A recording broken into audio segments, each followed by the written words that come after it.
make much difference. It just goes, whew. I'm kind of, yeah. What do they call that? Aerodynamic. Yeah.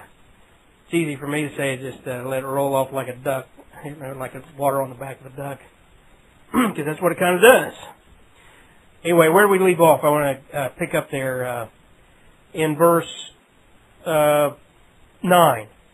Behold, the day of the Lord cometh. There's that phrase again. Cruel, both with wrath and fierce anger, to lay the land desolate, and he shall destroy the sinners thereof out of it. For the stars of heaven and the constellations thereof shall not give their light. The sun shall be darkened in his going forth, and the moon shall not cause her light to shine. And it describes this in Joel. It describes it in the book of Revelation. It even says that the moon will turn to blood. In verse 11, and I will punish the world for their evil, and the wicked for their iniquity, and I will cause the arrogancy of the proud to cease, and will lay low the haughtiness of the terrible. I will make a man more precious than fine gold. You know what makes something precious? You know, they sold a baseball card just the other day for about $300,000. One baseball card. Now, you know why? Do you know why they got $300,000 for it? The others had perished. Last one. What makes a man more precious than fine gold? I think there's a movie out on that very concept. I Am Legend. That's basically the idea of that movie. And there's been several out the last few years that all kind of play on each other's themes. There's another one where people can't give birth, and there's one woman who gets pregnant. And yeah, Children of Men. Now, I don't recommend these movies, by the way, because I haven't seen them. I'm just saying. I know they're out there. I know that's what they put out there. Someone will go rent it and say, "How dare you? That was awful." But I don't know what. I'm just saying. I know that the concept is out there in the world of how precious a man becomes when you can't give birth anymore, or they're all wiped out and eaten by aliens or whatever. Well, in this day that we're reading about, this isn't fiction. This is history written in advance. And one man will be like more precious than fine gold. Even a man than the golden wedge of Ophir. That's an historical reference. There's this golden wedge of Ophir that's today said to be worth into the hundreds of millions of dollars. Verse 13, there he says the same thing we saw before. Therefore I will shake the heavens, and the earth shall remove out of her place in the wrath of the Lord of hosts, and in the day of his fierce anger. And it shall be as the chased roe, and as a sheep that no man taketh up. They shall every man turn to his own people, and flee every one into his own land. Everybody's going to run home. Everybody's going to go home. What's that mean? Right now, people who live in Ohio are working in Hong Kong and coming home for weekends. And that's going on all over the world. There are people from the United States by the thousands who are in Iraq and in China and all over the world working, but they're still American citizens. This is going to be so bad, everybody's going to go back home. They just want to get home, be with their loved ones, and they're scared to death. All this globalism, it ain't going to be, it'll just shut down. And we'll all go back to our lands, our homes, our own people. Verse 15, everyone that is found shall be thrust through, and everyone that is joined unto them shall fall by the sword. Their children also shall be dashed to pieces before their eyes. Their houses shall be spoiled, and their wives ravished, which is a nice way of saying raped. You think the church is going to be here for this?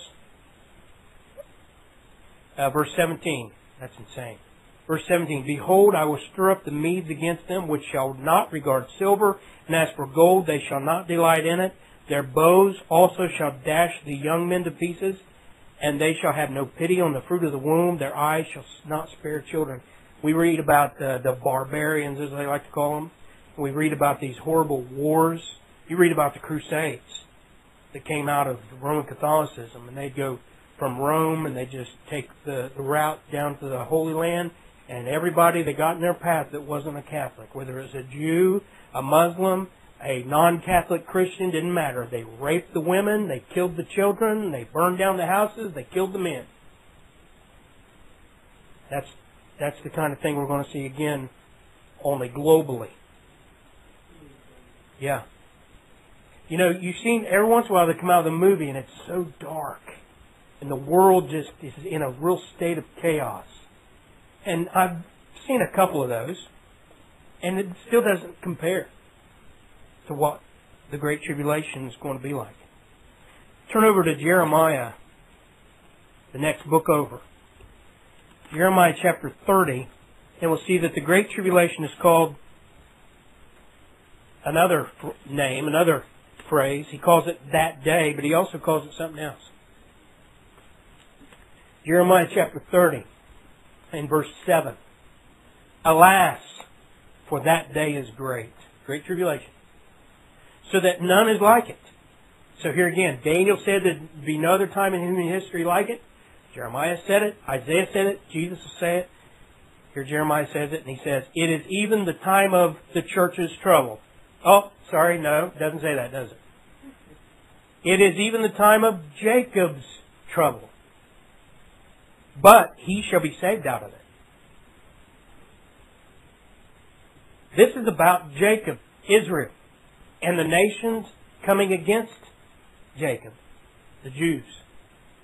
Verse 8, for it shall come to pass in that day, saith the Lord of hosts, that I will break his yoke from off thy neck, and will burst thy bonds, and strangers shall no more serve themselves of him, but they shall serve the Lord their God, and, look at this, David their king, whom I will raise up unto them.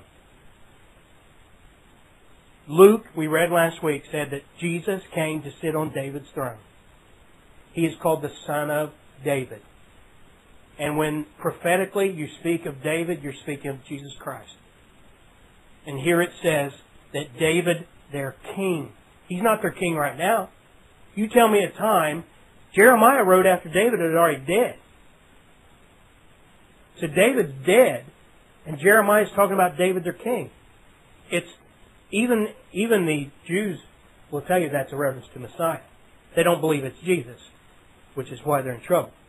But they do say this is about the Messiah. Well, we know the Messiah is Jesus Christ.